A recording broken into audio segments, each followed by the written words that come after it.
maka disebut dengan Dzulqa'dah. Dia jualan, orang datang. Ini sebagian tafsir para ulama. Yang lainnya mengatakan bahwa bulan Dzulqa'dah itu termasuk bulan haram. Ada Dzulqa'dah, Dzulhijjah, Muharram, Rajab. Dilarang untuk berperang. Dzulqa'dah juga artinya gencatan senjata. Mereka duduk tanpa melakukan perang. Jadi disebut dengan Dzulqa'dah. Masuk ke dalam bulan Dzulhijjah, artinya memiliki haji, bulan haji. Allah Subhanahu wa taala berfirman dalam surah Al-Fajr. Kita sering dengar misalkan imam baca surah Al-Fajr. Bismillahirrahmanirrahim, wal fajr. Lanjutannya apa? Walayalin ashr, walayalin ashr. Demi malam yang 10. Apa makna 10 di sini?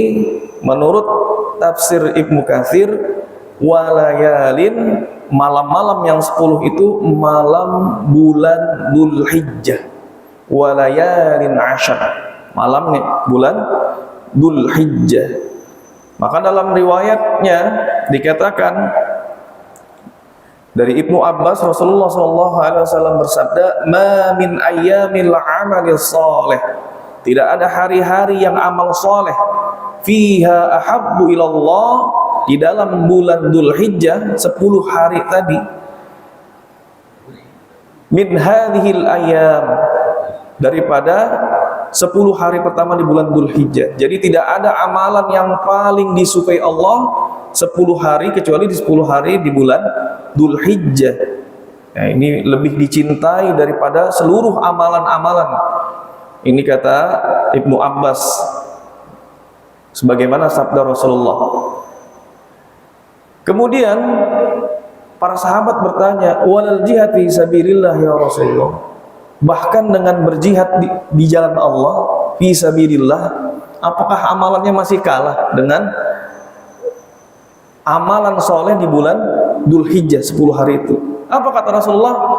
Walal jihad fi sabilillah, bahkan walaupun bapak berjihad fi sabilillah, ini amalannya 10 hari di bulan Dzulhijjah itu masih mengalahkan jihad.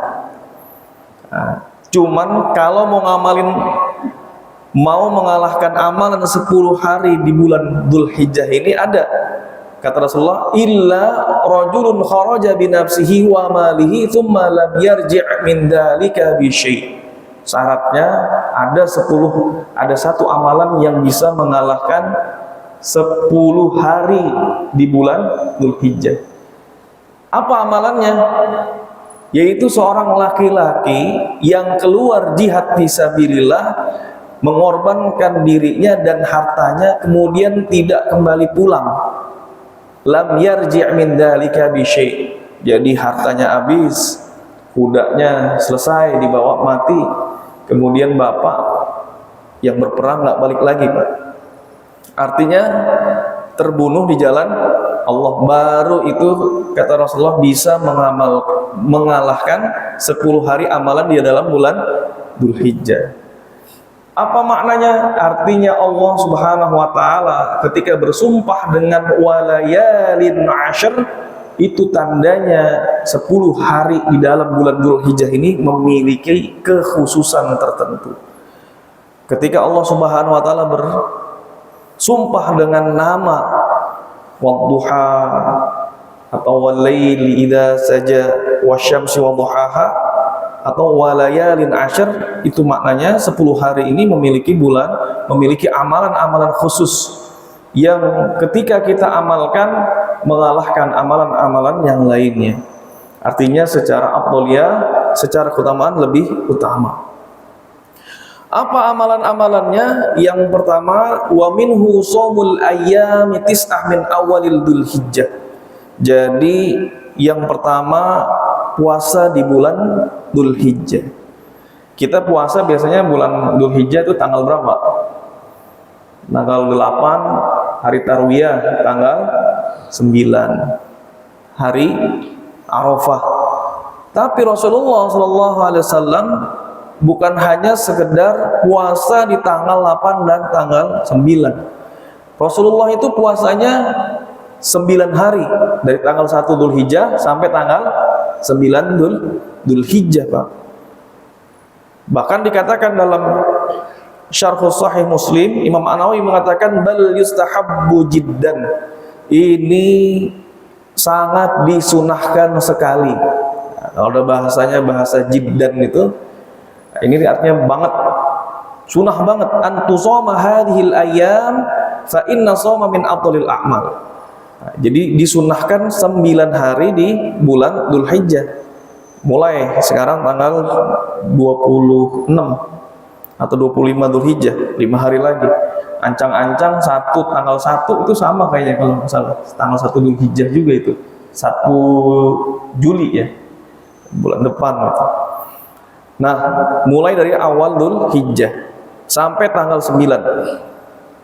Sebagaimana disampaikan oleh Rasulullah SAW ya, dari Hunaidah bin Khalid, beliau mengatakan kana Rasulullah sallallahu alaihi wasallam yasumu tis'a Dzulhijjah wa yauma Asyura wa thalathata ayyam min kulli syahr.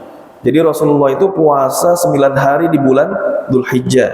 Kemudian yaumu Asyura. Yaumu Asyura itu tanggal berapa? Tanggal 10 Muharram. Wa thalathata ayyam, 3 hari di setiap bulan. Wa awal itsnain min syahr, kemudian awal bulan Rasulullah puasa Senin Kamis, wal Khamis. Nah ini. Apa fadilahnya? Saumu yauma Arafah yukaffiru sannatain. Jadi kalau bapak-bapak dikasih kesempatan Allah puasa Arafah, ini puasa Arafahnya doang. Yukaffiru sannatain madiyatan wa mustaqbalatan. Menghapuskan atau menggugurkan dosa yang telah lalu dan yang akan datang. Jadi 2 tahun. Tahun kemarin dia dihapuskan dosa-dosanya. Dosa-dosa kecil. Dosa besar harus taubatan nasuha. Kemudian wa mustaqbalatan, tahun yang akan datang. Jadi punya tabungan setahun ke depan. Punya tabungan setahun ke depan bukan artinya kita bebas bikin maksiat setahun ke depan, bukan. Kalau direncanakan seperti itu nanti malah Allah nggak kasih ampunan, ya, tidak boleh diniatkan.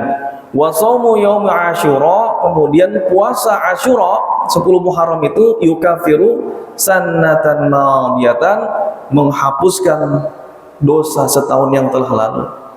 Itu baru puasa Asyura. Puasa Arafah 2 tahun, tahun kemarin sama tahun akan datang dihapuskan dosanya. Kemudian puasa Asyura tanggal 9-nya. Bagaimana dengan puasa dari awal Dzulhijjah? Pasti memiliki lebih daripada keutamaan yang disebutkan cuman puasa Arafah saja. Ini keutamaan yang kita bisa kerjakan di awal bulan Dzulhijjah, puasa. Kemudian apalagi amalan-amalan yang bisa kita lakukan di bulan Dzulhijjah? Yang kedua, haji. Haji rada berat nih, enggak semuanya orang mudah untuk bisa pergi haji. Apalagi tahun ini umur 65 tahun dari keputusan pemerintah Saudi nggak bisa haji. Jadi ada yang jamaah mujahidin sudah terdaftar haji, cuman umurnya lebih dari 65 tahun. Akhirnya qadarullah tahun ini nggak bisa berangkat. Gimana kalau misalkan nggak bisa berangkat, tetap memaksakan haji? Ada sebagian hajinya haji koboi, Pak, haji kucing-kucingan sama pemerintah Saudi. Biasanya setelah umroh itu, umroh di bulan Ramadan, kalau nakal dia pergi dari travelnya, nggak balik lagi. Masuk ke bulan Syawal, Dzulqa'dah, Dzulhijjah, baru dia keluar dari tempat kos-kosan misalkan. Temennya ada nampung di sono. Haji lah dia di bulan haji, bulan Dzulhijjah. Kemudian pulangnya gimana? Pulangnya duduk di bawah jembatan biar dideportasi, ditangkap sama polisi Mesir. Gimana hukum hajinya? Haji itu man istata'a ilaihi sabila. Barang siapa yang sanggup, punya kecukupan, istitoah. Sanggupnya dalam bentuk apa? Sanggup dalam bentuk materi, sanggup dalam bentuk ilmu, tahu dia rukun haji, tahu syarat haji, tahu semua yang harus dikerjakan ketika haji. Kemudian bukan hanya itu, istitoah, mampu secara perizinan. Jadi kalau izinnya ngumpet-ngumpet, nah ini termasuk sesuatu yang diharamkan. Lalu hajinya gimana kalau misalkan udah terlanjur gitu, haji koboi, ngumpet-ngumpet tanpa izin masuk jadi orang haji, jadi ibadah haji ngikut. Sama kata para ulama ketika sholat pakai baju nyolong. Jadi kita nyolong baju buat sholat, nyolong sarung buat sholat, gosok sarung. Nah, nggak ada apa namanya, nggak ada yang buat nutupin aurat. Akhirnya kita ngambil sarung di jemuran, sholat. Hukum nyolongnya haram, tapi sholatnya sah. Jadi tetap dihukumi sah, karena tidak ada keterkaitan syarat sah sholat dengan baju colong, enggak. Yang penting bersih, tapi berdosa. Hajinya sah kata para ulama tanpa perizinan, tetapi tetap sah dan berdosa. Dosanya gara-gara dia nggak pakai izin dulu. Kalau zaman Rasulullah kan nggak perlu izin. Sekarang Saudi yang menjadi tuan rumah kita perlu izin. Atiullaha wa atiur rasul wa ulil amri minkum. Jadi taat pada Allah dan Rasul dan pemerintah setempat yang menjadi tuan rumah haji. Nah, ini keutamaan yang kedua, haji. Kemudian masuk pembahasan intinya, keutamaan yang ketiga di bulan Dzulhijjah ini yaitu berkurban. Nah, ini yang ditekankan untuk berkurban. Kenapa? Karena memang Allah Subhanahu wa taala, kemarin mungkin sudah dibahas dari tadi saya tanya Pak Haji Darlis, kemarin pembahasannya apa? Mulai dari ayat Al-Qur'annya sudah, hadisnya sudah. Jadi berkurban itu memang sesuatu yang penting untuk meneladani bagaimana sunnahnya Nabi Ibrahim, melatih kerelaan melepas sebagian hak milik kepada sebenar-benarnya pemilik. Kalau dulu Nabi Ibrahim mampu mengorbankan anaknya, kemudian kita hanya diperintahkan untuk mampu mengorbankan harta kita, milik kita.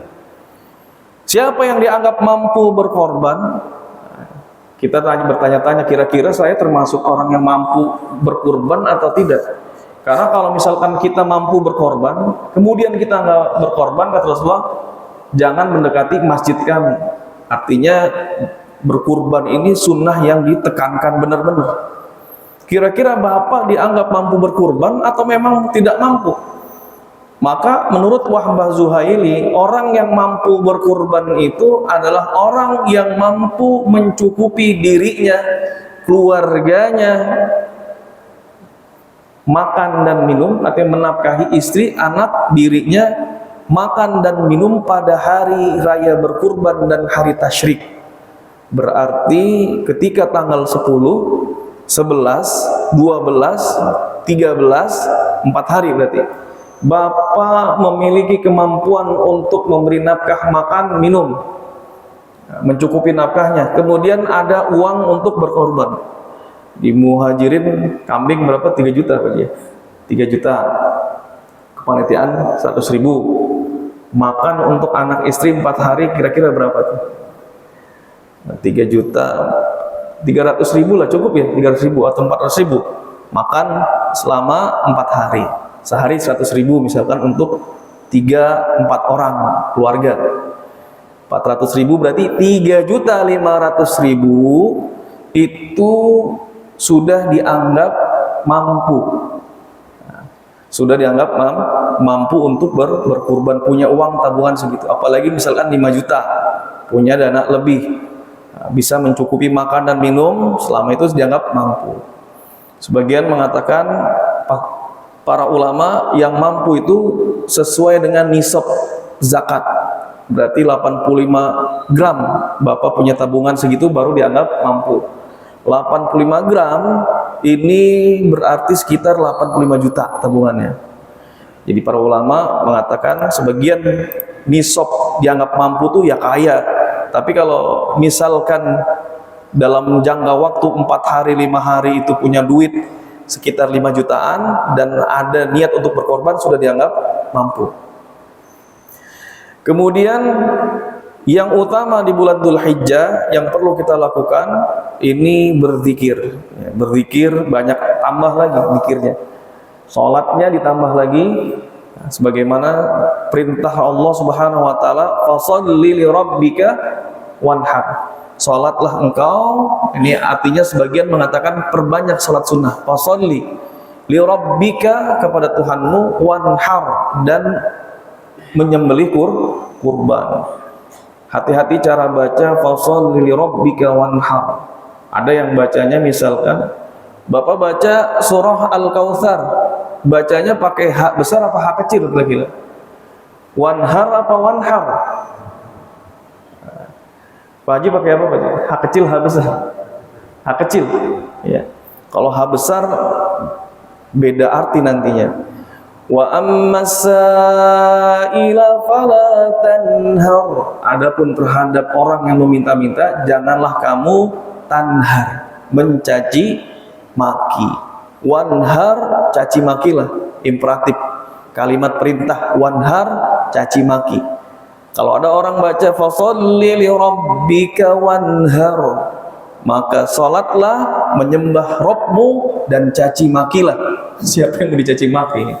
Salah baca dia, wanhar. Harusnya wanhar, pakai H kecil, sembelih. Jadi harinya disebut hari nahr. Kalau hari menyembelih namanya disebut yaumun nahr. Nahr H kecil. Kalau yaumun nahr H besar, berarti apa? Nahar, sungai. Nah, beda lagi. Jadi harus tepat cara bacanya. Kemudian pengertian udhiyah mungkin kemarin sudah diterangkan dan dijelaskan oleh Dr. Rahmawan.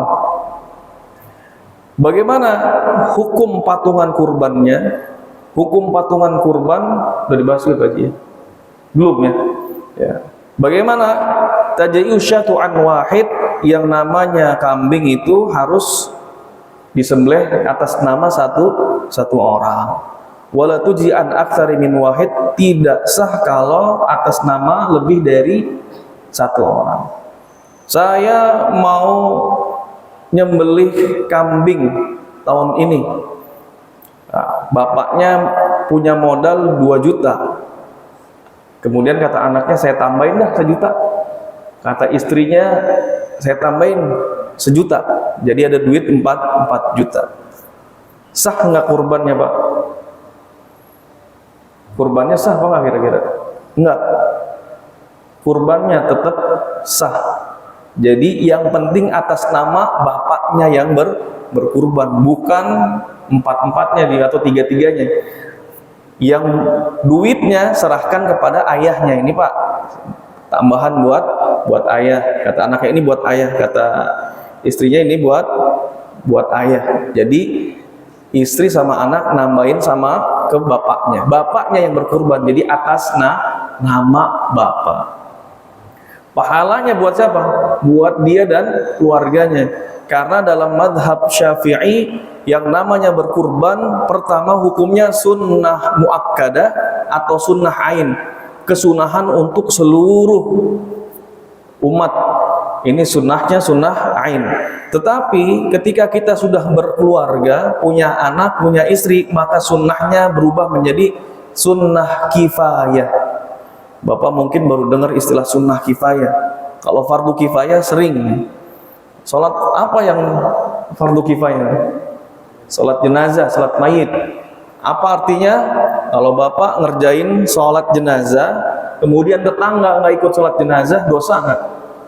Enggak, karena sudah kifayah, mencukupi. Kifayah itu mencukupi. Sebagian dikerjakan oleh sebagian, maka sebagian lagi gugur. sunnah kifayah. Sunnah kifayah ini dikerjakan sebagian oleh keluarga.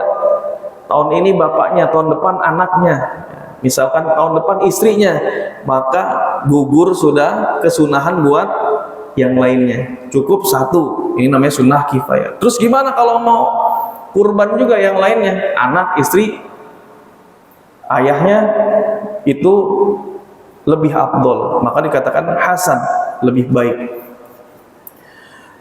Idza dhaha biha wahid min ahlil bait, kalau seandainya satu orang sudah berkurban min ahlil bait, ta'adda syiar fi haqqi jami'ihim, sudah mencukupi syiar, sudah menjalankan syiar-syiarnya. Artinya syiar berkurban di bulan Dzulhijjah. Wa tujzi'ul budnatu an sab'ah. Sedangkan kalau yang namanya sapi kemudian baqarah, budnah itu onta, ini harus tujuh orang. Jadi 7 orang artinya boleh dia patungan 7 orang. Bagaimana kalau seandainya tidak ada kita dapat sapi dari Pelindo misalkan. Biasanya yang namanya Pelindo berarti PT perseroan, dimiliki oleh beberapa pihak, banyak, ada saham-sahamnya. Kemudian berkurban atas nama Pelindo 2, diserahkan kepada masjid. Kira-kira kurbannya sah nggak? Kurbannya sah nggak? Kan tadi atas namanya 7 orang maksimal tuh. Sedangkan yang namanya persero itu banyak yang punya. Jadi jatuh kurbannya bagaimana kalau atas nama perusahaan? Kalau perusahaan sendiri, Pak Haji punya perusahaan atas nama perusahaan saya, Pak Haji Darlis, atau atas nama perusahaan Pak Haji Nasri, dia berkurban 1 orang kan, sah. Tapi kalau misalkan Pelindo ini bagaimana? Maka harus ditentukan siapa yang berkurban.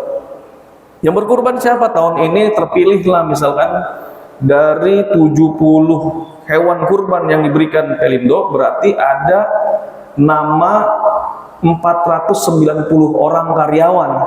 Satu sapi kan 7 orang, 70 berarti 490. Sebutkan siapa itu yang punya satu sapi itu. Bukan hanya namanya karyawannya, tapi karyawannya pun harus tahu kalau dia berkurban. Kenapa? Karena kurban itu punya niat. Jadi dia harus niat itu, niat berkurban pada tahun ini 1443 Hijriah. Disebutkan nama karyawannya, si Fulan bin Fulan, ada 7 orang dari karyawan Pelindo yang dapat kesempatan. Pihak Pelindo kasih tahu karyawannya, ente tahun ini dapat kurban, niat kurban. Niatnya kapan? Apakah harus menyertai penyembelihan? Apa di awal bulan Dzulhijjah sudah mencukupi? Namanya taqdimun niyah, mengedepankan niat. Boleh gak? Dalam mazhab Syafi'i dikatakan boleh. Ketika kita puasa Ramadan, Pak, niatnya kapan, Pak? Niatnya ketika subuh atau ketika malam? Sunnahnya tabyid itu memalamkan niat. Niatnya malam. Bahkan ada yang baca niatnya dijaharkan, imam tarawih ya. Ibu-ibu, bapak-bapak, mari sama-sama kita niat puasa untuk esok hari. Walaupun baru namanya talafut bin niat, melafatkan niat. Hakikat niatnya ada di dalam hati. Talafut bin niat. Saya ketika taraweh selesai lupa niatnya, nggak baca bareng-bareng imam, cuman sahur. Apakah sah hukumnya? Sah, karena ibu bapak bangun sahur itu niatnya ngapain? Niat puasa, sudah mencukupi. Sahur itu sudah termasuk niat, kita bangun sahur, itu sudah cukup. Maka takdimun niyah, ketika awal di bulan Dzulhijjah sudah masuk kita niat kurban, sudah mencukupi, walaupun tidak harus berbarengan ketika menyembelih hewan kurban. Jadi lebih afdolnya datang kemudian menyaksikan. Ini sambil niat. Kemudian bagaimana kalau seandainya dalam berkurban itu kita niatnya beda-beda? Jadi ada yang niatnya berkurban Idul Adha, ada lagi satu Idul Adha, ada yang akikah, ada lagi yang nazar. Nazar kalau misalkan saya lolos CPNS tahun ini saya niat kurban, ini nazar. Nazar itu beda lagi, wajib. Sedangkan yang tadi niat berkurbannya kurban sunnah. Ada lagi yang gabung akikah di dalam satu sapi tuh. Ada lagi yang niatnya cuma makan-makan doang. Saya mau makan-makan sama keluarga nih. Berarti kan saya dapat sepertujuhnya. Kalau misalkan dari sapi yang dipotong, niat 7 yang patungan. Ini bagaimana? Apakah boleh atau semuanya harus niat ibadah? Para ulama terbagi menjadi 2. Kalau menurut mazhab Syafi'i, wa tujiyul budnah an sab'ah wa kadzalikal baqarah, sahnya untuk berkurban bagi hewan sapi dan onta itu 7 orang maksimal. Sawa'un kanu ahlul bait, boleh itu satu keluarga patungan, au buyutin atau patungan sama tetangga. Wa sawa'un kana mutaqarribina bi qurbah, boleh mereka dalam berkurban itu niatnya sama-sama beribadah kepada Allah, taqarruban ilallah, au mukhtalifah, ataupun berbeda-beda. Ada yang sunnah niatnya, kemudian ada yang wajib, au mustahabbah, atau kana ba'duhum yuridul laham, sebagian cuman pengen makan-makan dagingnya aja. Cuman sayang kalau cuman makan daging niatnya nggak dapat pahala. Kalau cuman niat buat beli daging sapinya untuk patungan, ya. Wa yajuz, hukumnya boleh. Tapi sebagian mengatakan harus satu kesatuan, niatnya kurbah. Jadi yang niatnya makan-makan itu kalau ada di antara satu yang niatnya cuma pengen ngambil dagingnya doang, bukan niat korban ketika itu, maka hukumnya tidak sah menurut sebagian pendapat. Jadi semuanya harus niatnya kurbah. Boleh niatnya nazar, niatnya akikah, niatnya hadyu, niatnya berkurban hari raya, itu boleh. Nah, Ustadz, orang tua saya meninggal dulu, waktu hidupnya nggak pernah korban. Saya niat untuk berkorban buat ibu saya deh. Boleh nggak kira-kira? Tanpa wasiat, artinya orang tua nggak pernah kasih wasiat, nanti kalau saya meninggal nggak sempat korban, ente korban atas nama saya ya. Para ulama katakan wa amat tadhiyah anil mayit, berkurban atas nama mayit, faqad atlaqa Abul Hasan Al-Ubadi jawazuha. Menurut Imam Abu Hasan Al-Ubadi boleh, li'annahu dharbun minas shadaqah, yang namanya kurban itu sebagian dari sedekah. Dalilnya mana? Datang sahabat wanita kepada Rasulullah, ya Rasulullah, ummi matat, ibu saya meninggal. In tasaddaqtu laha afalaha ajrun, kalau saya bersedekah, jadi ini bersedekah boleh enggak untuk nama ibu saya, buat misalkan pembangunan di Masjid Al-Muhajirin, saya punya duit 2 juta atas nama ibu saya lah. Apa kata Rasulullah? Naam, boleh. Artinya ibunya dapat pahala, niatnya sedekah atas nama orang tua. Maka kata Abu Hasan Al-Ubadi, namanya udhiyah itu sedekah.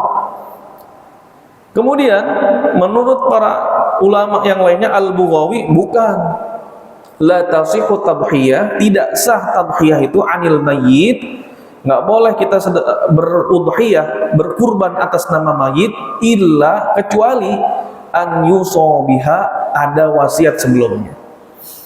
Kenapa? Karena beda sedekah dengan kurban. Kalau seandainya bapak berkurbannya sebelum waktunya, kapan waktu kurban? Tanggal 10 Dzulhijjah.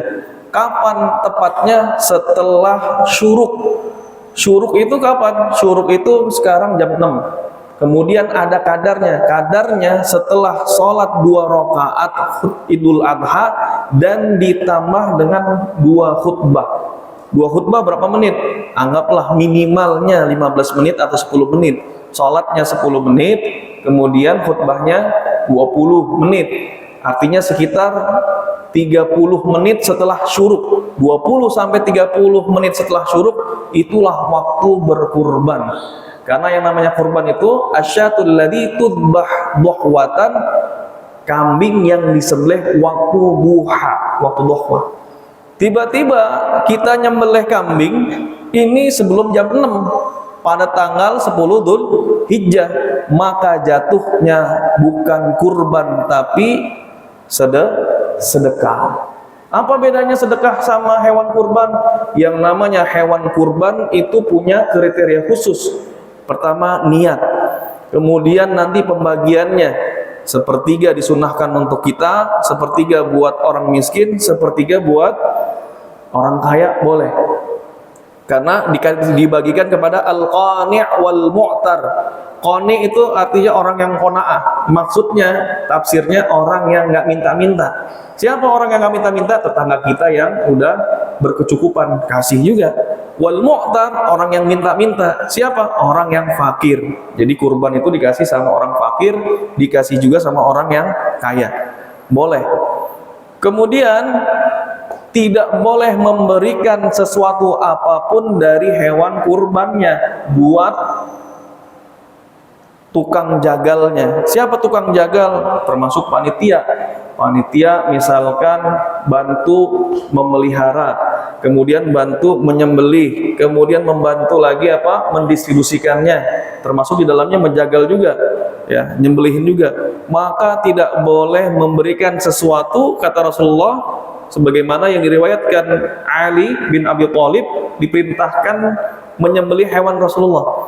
Jadi Rasulullah itu menyembelih 100 hewan, Pak. 100. Kemudian separohnya yang menyembelih Ali bin Abi Thalib. Bayangkan Rasulullah ketika itu hampir 66 butnah ekor onta, ada 100 ekor onta. Ini ketawaduannya Rasulullah. Para ulama katakan bagaimana tawadunya Rasulullah, dikerjain semua tuh, Pak, dipotong. Kemudian sisanya sama Ali bin Abi Thalib. Kemudian kata Ali, saya diperintahkan untuk mensedekahkan luhumuha, dagingnya, juluduha, kulit-kulitnya. Kemudian kata Rasulullah, jangan dikasih daging dan kulitnya kepada tukang jagal, pada panitia maksudnya. Kemudian apa? Setelah itu kata Ali, nahnu nukhrijuhu min indina, kami bayar pakai uang kami sendiri buat upah jagalnya, kecuali sedekah jatuhnya boleh.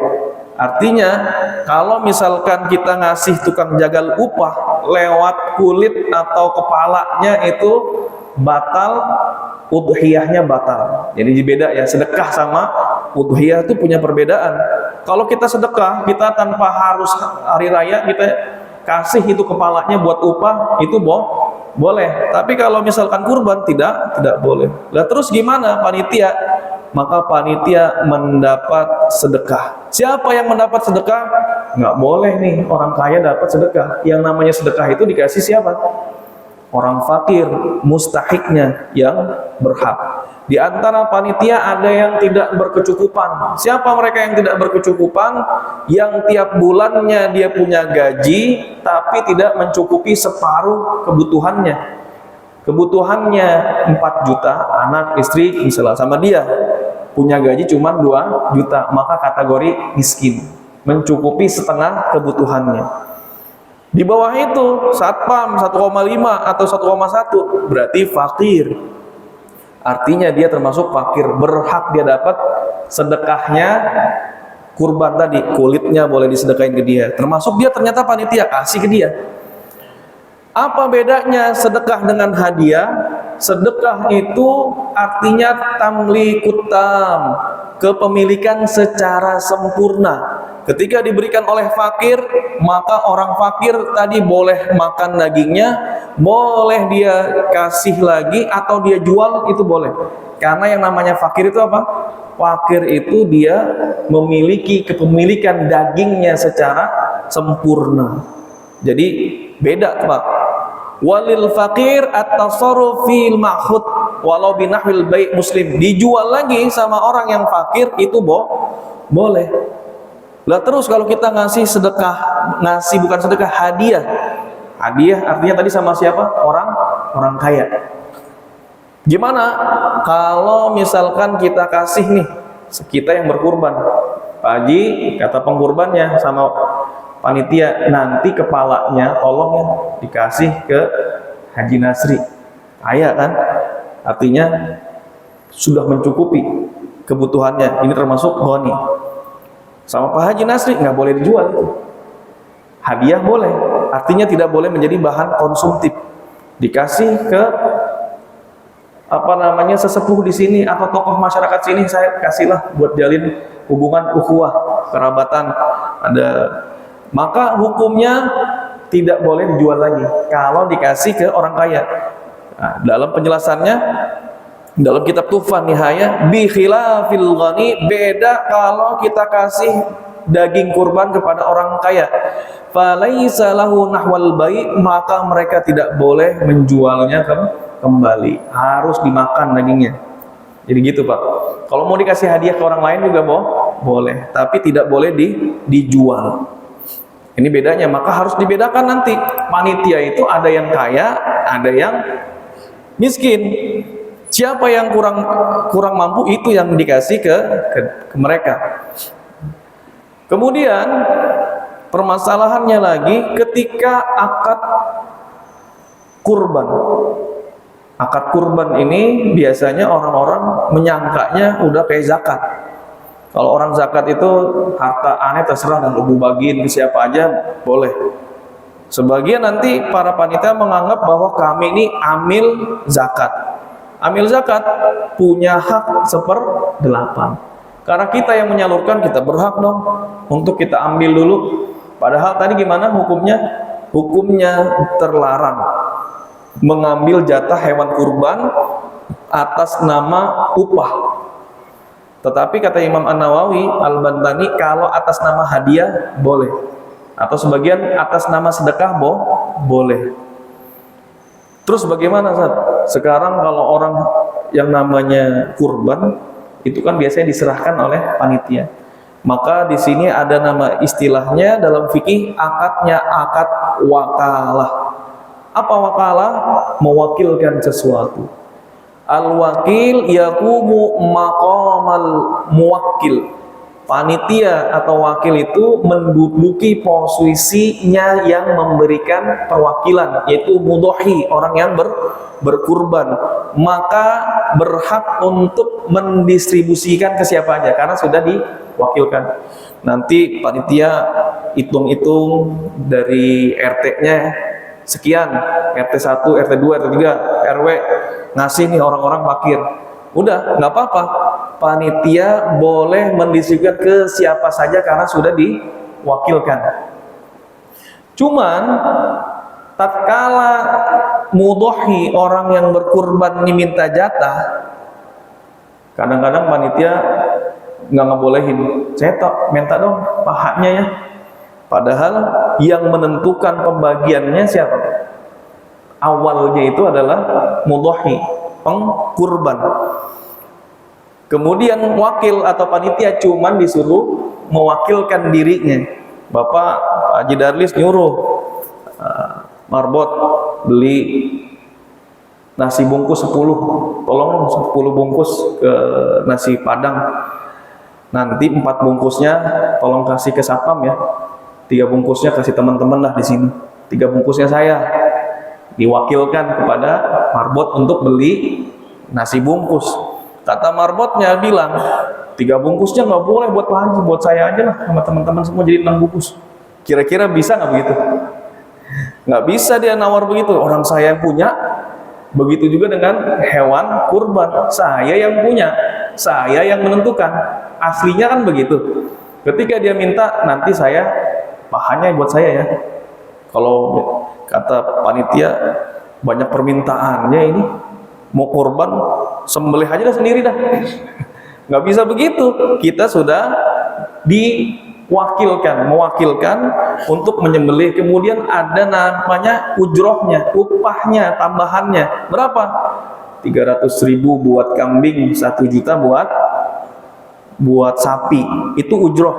Boleh al-wakalah bil ujroh, mewakilkan sesuatu dengan upah. Merbotnya disuruh, nih uang jalannya 10.000, uang jalannya 50.000. Ente beli ini, beli nasi bungkus 10, namanya wakalah bil ujroh, mewakilkan sesuatu dengan upah.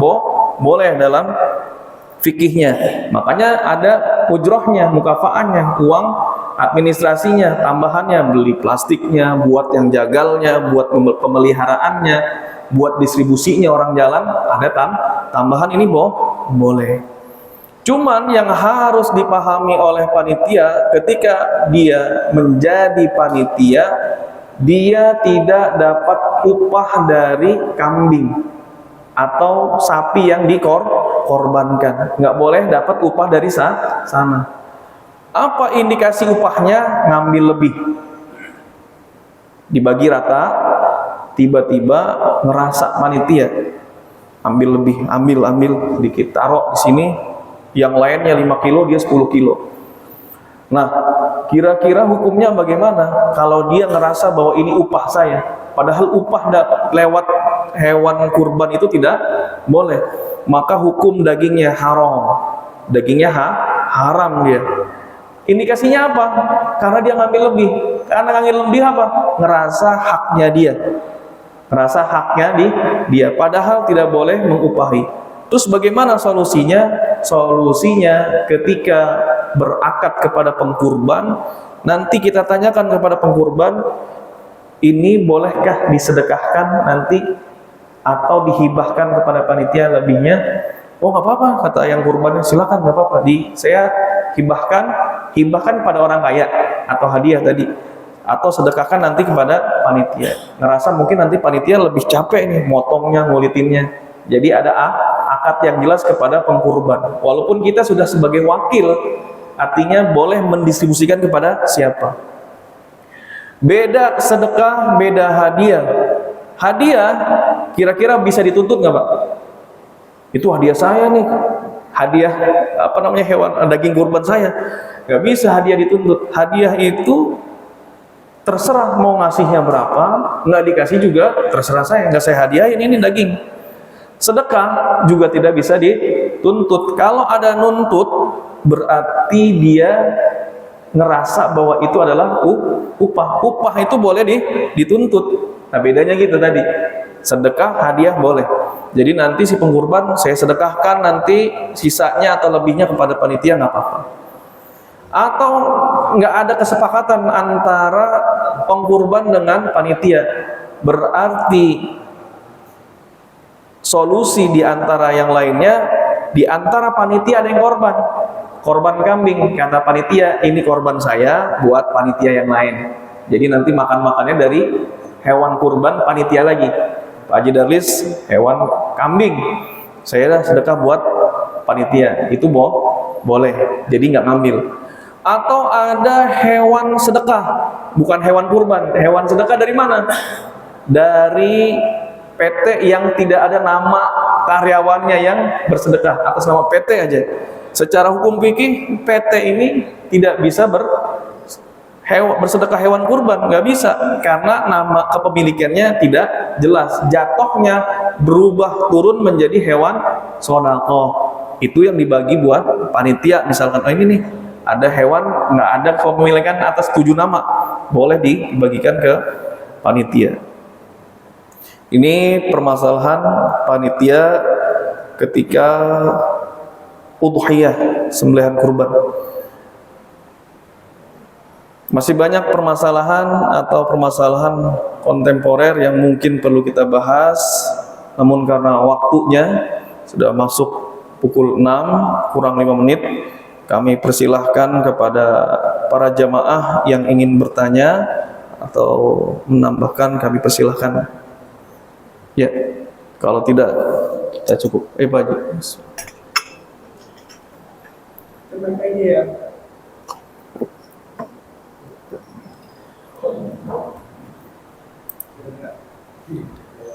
Iya.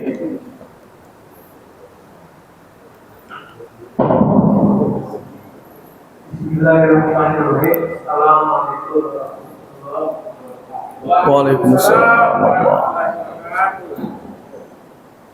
Dan hal terbuka itu sebenarnya sederhana. Dari itu, katakanlah saya berkorban satu ekor kambing.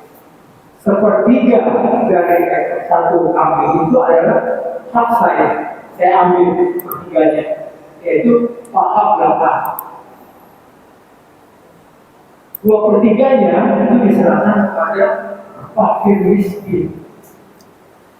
Jadi hak fakir miskin adalah 2/3-nya.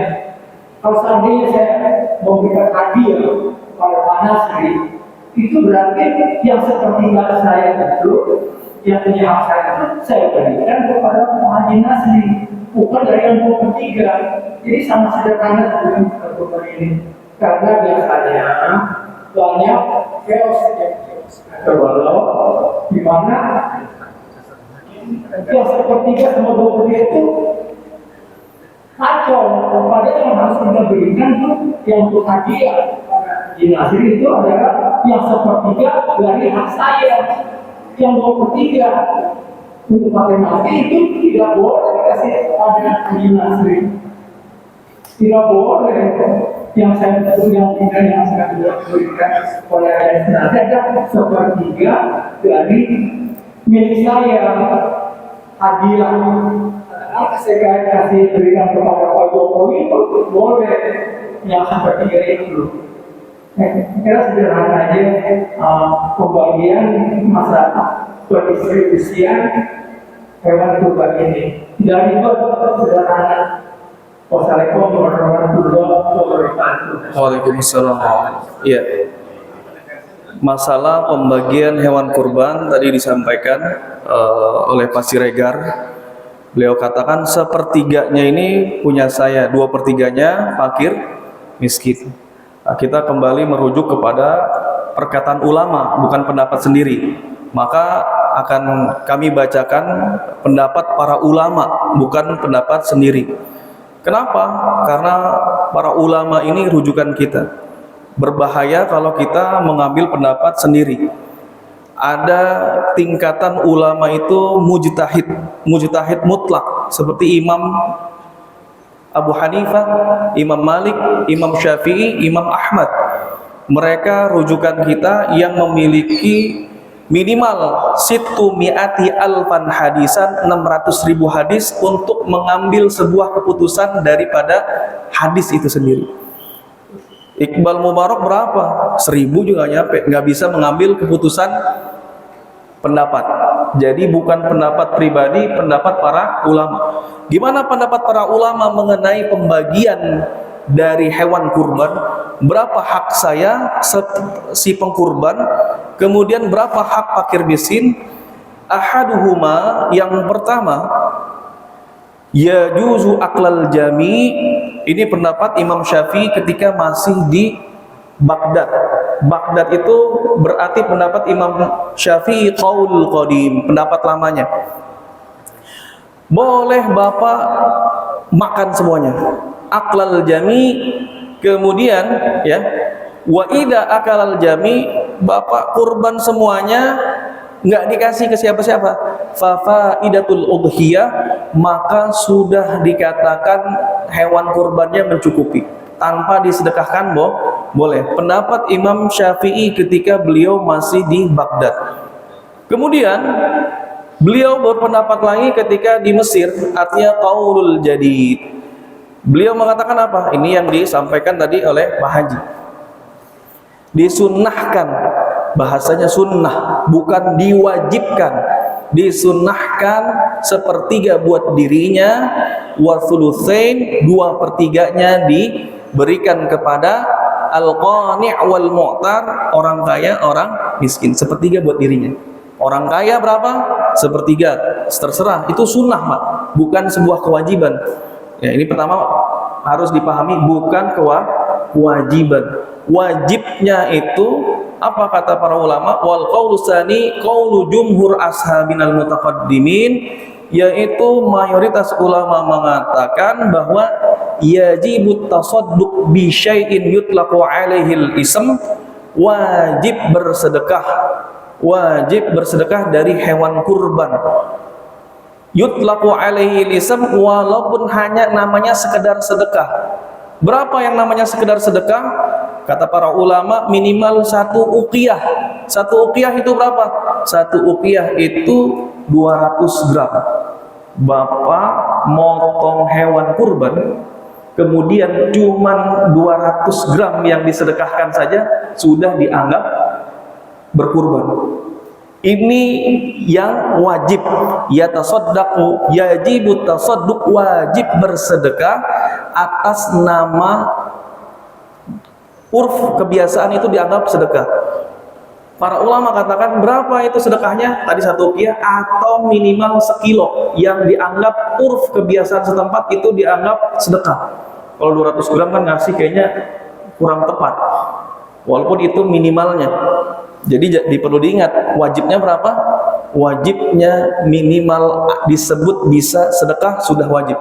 Mau buat semuanya, sisain 1 kilo buat sedekah, itu sudah dianggap udhiyah. Tetapi disunahkannya apa? Sunnahnya itu memberikan sisa semuanya, kita makan sesuap, 2 suap, 3 suap. Sunnahnya begitu.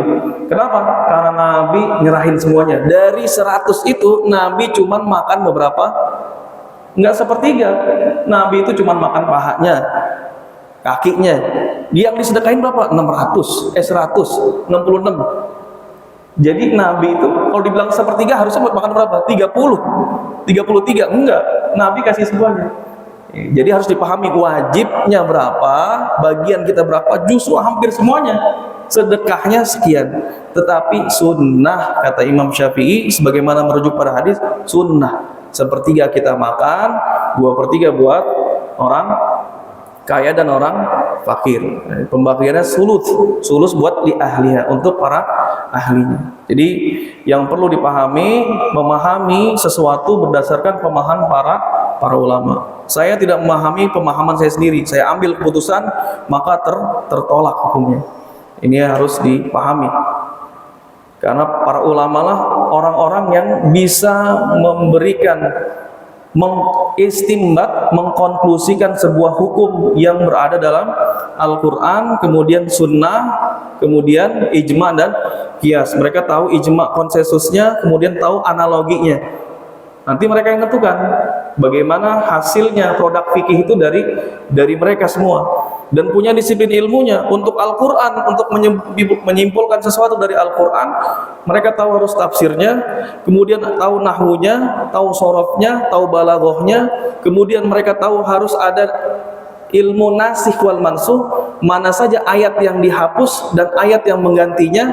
Karena dalam Al-Quran ada ayat yang dihapus, ada yang enggak. Kalau kita nggak tahu ini ayatnya, ilmunya bahaya juga. Contoh wasiat yang dihapus kemudian dijadikan hukum waris. Nah, ini nanti ada ayatnya dalam surah Al-Baqarah ayat 180, kemudian digantikan nanti dalam surat An-Nisa ayat 4. Nah, jadi ada namanya nasikh wal mansuh. Banyak permasalahan. Ini permasalahan pembagian hewan kurban menurut para pemahaman para ulama. Itu Pak Haji mungkin ya. Iya.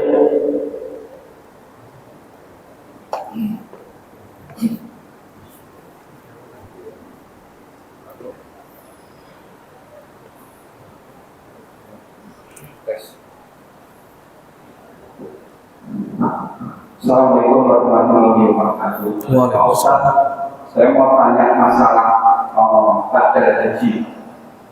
Ini kan banyak rekor yang sekarang memberikan, karena usia dari tidak boleh 65 tahun haji.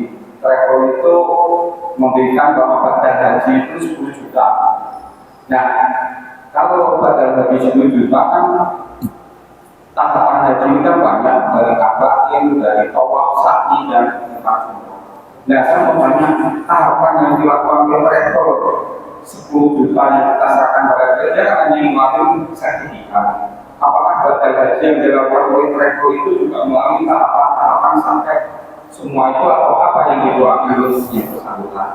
Dan yang kedua pertanyaan saya, kalau kita membatalkan haji kakek kita, sedangkan kakak pisang kita yang juga mampu juga membatalkan haji juga kakek kita juga, bagaimana hukumnya? Itu saja ya. Terima kasih. Wassalamualaikum warahmatullahi wabarakatuh. Waalaikumsalam warahmatullahi wabarakatuh. Hukum badal haji, kemudian kita memberikan kira-kira sekitar 10 juta tadi ya buat travel. Yang perlu dipahami, pertama, syarat menjadi badal haji adalah orang yang pernah berhaji. Contoh kita misalkan Bapak tadi badalkan haji kepada siapa? Nanti Ustadz yang misalkan jadi tour leadernya menawarkan kepada jamaah atau ustadznya sendiri yang adalah istilahnya ada karom ya, kepala rombongannya, dia hajinya berkali-kali nih, tiap tahun kan haji deh, tiap tahun karena dia punya apa namanya kalau tergabung menjadi lupa istilahnya. Nah, karena dia haji tiap tahun, artinya kita titipkan kepada ustadznya yang punya bukan travel haji Pak. Tergabung sama ya lembaga atau yayasan haji lah, lembaga ya, dia mimpin bawa rombongan, kita serahkan ke dia. Itu alhamdulillah Pak, amanah, kita cari ustadznya. Karena Bapak misalkan nitipnya lagi ke sana nggak ada ustadz, mohon maaf, ini bukan meremehkan dari tenaga kerja Indonesia ya, karena saya ketika itu 2013 haji itu petugasnya juga dari TKI. Orang-orang yang mau badal haji, mohon maaf sekali lagi, ini menyerahkan badalnya kalau bisa cari ke ustadz atau mahasiswa. Kenapa? Karena sebagian kadang-kadang saya lihat realnya sendiri, dikasihnya kepada anaknya belum mumayyiz, belum mukallaf, ikut haji juga TKI-nya. Artinya ada 3-4 orang yang dia terima tuh, badal sama saya, bayar sama saya. Istrinya, oke lah, istrinya sudah balik, boleh membadalkan haji. Anaknya masih kecil, harusnya dikasih yang sudah mukallaf, sudah besar. Kadang-kadang diterima aja, 10 diterima tuh Pak, 10 satu orang. Ini nakal nih, satu orang itu satu. Jangan niatnya satu orang saya gantiin buat bapaknya, si Fulan, 3 orang saya ganti, nggak bisa. Karena perpindahan taklif tadi, berpindahnya sesuatu yang diwajibkan kepada orang itu menjadi kewajiban saya. Buat satu orang doang, nggak bisa dalam satu waktu buat 3-4 orang niat haji. Diniatkan untuk menggantikan si Fulan menjadi haji badal. Berarti dia kan tidak berhaji terhadap dirinya sendiri. Hajinya jadi haji orang tua bapak. Iya. Berapa biaya haji yang dia keluarkan? Berapa biaya haji yang dia keluarkan untuk dirinya sendiri, sedangkan dia rela gantikan atas nama orang tua kita? Hajinya 35 juta kalau dari Indonesia. Kemudian berapa tenaga yang dikeluarkan? Harus sesuai dengan proses haji, iya pasti. Dari mulai dia mikotnya, dia ambil mikotnya, ya ada waktunya kapan, ini sesuai itu semuanya. Nanti dia prosesi hajinya semua Pak, dari mulai kalau tamattu berarti umroh dulu baru haji, belum nanti tanggal 9 kan umroh selesai ya. Kemudian dia tahallul awal, pakai baju boleh selain ihram, tunggu nanti mulai prosesi haji kapan, 9 itu ketika Arafah, harus tuh rukun haji tanggal 10, 11, 12 nafar awal, kalau mau 13 nafar tsani, hari tasyrik tanggal 13. Dia ambil sampai 9, 10, 11, 12, 13, 5 hari. Berat nggak? Berat, karena haji itu berat. Belum nanti kalau dari mulai dari Arafah, kemudian mabit di mana? Kenapa? Mabit di mana Pak? Bukan di Mina, Muzdalifah. Jalan, Bapak jalan kan? Yang pernah haji? Apa naik mobil? Bis. dari Arafah ke Muzdalifah. Saya pakai bis lagi tuh. Ada yang jalan juga. Nanti dari Muzdalifah ke Mina jalan lagi. Itu biayanya untuk mengeluarkan tenaga itu digantikan dengan upah badal haji, karena prosesnya berat. Diniatkan atas nama satu orang saja, bukan buat dirinya.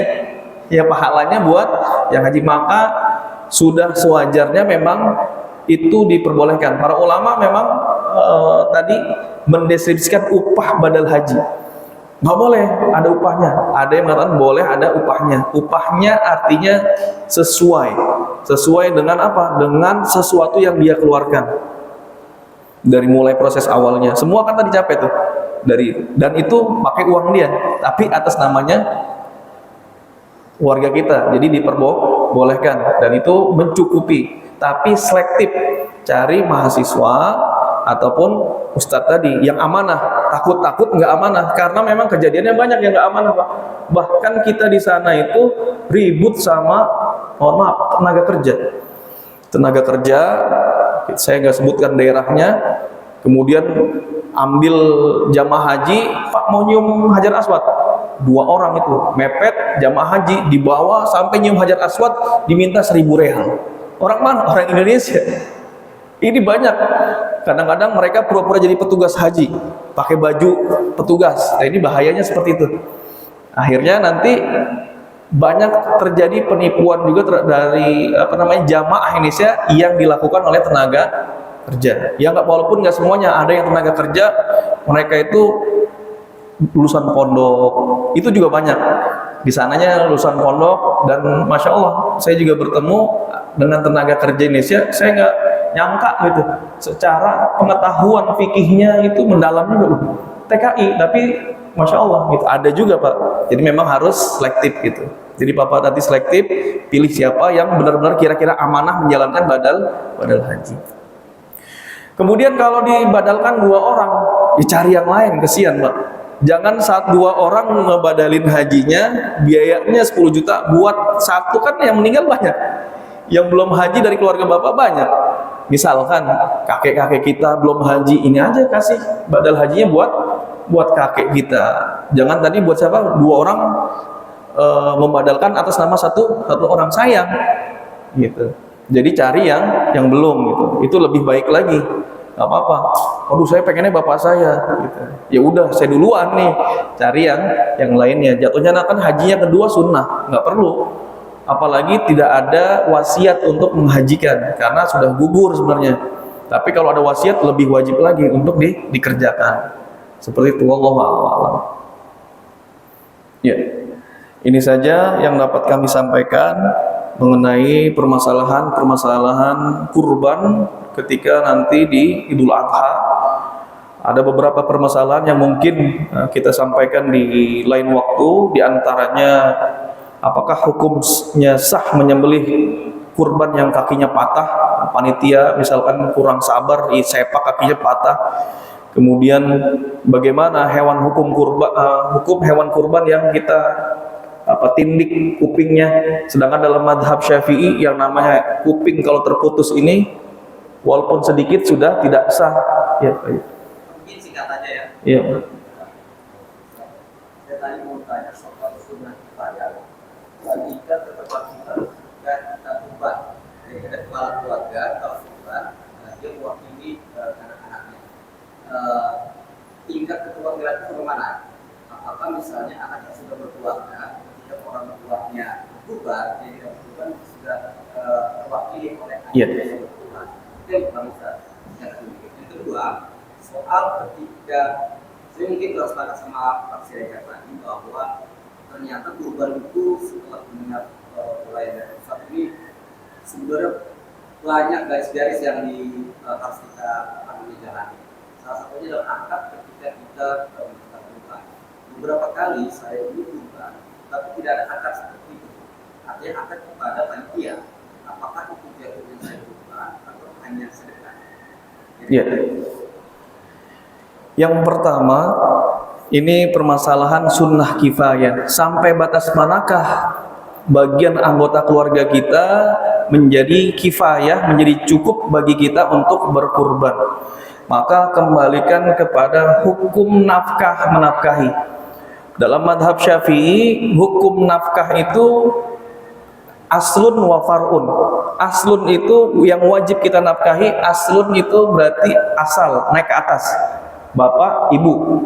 Ketika bapak, ibu itu sudah tidak, artinya dalam keadaan tidak punya, fakir, miskin, wajib dinafkahin. Wa far'un ke bawah. Far'un ke bawah itu apa? Anak.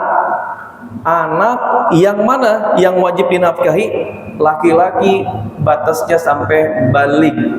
Balik itu umur berapa tahun?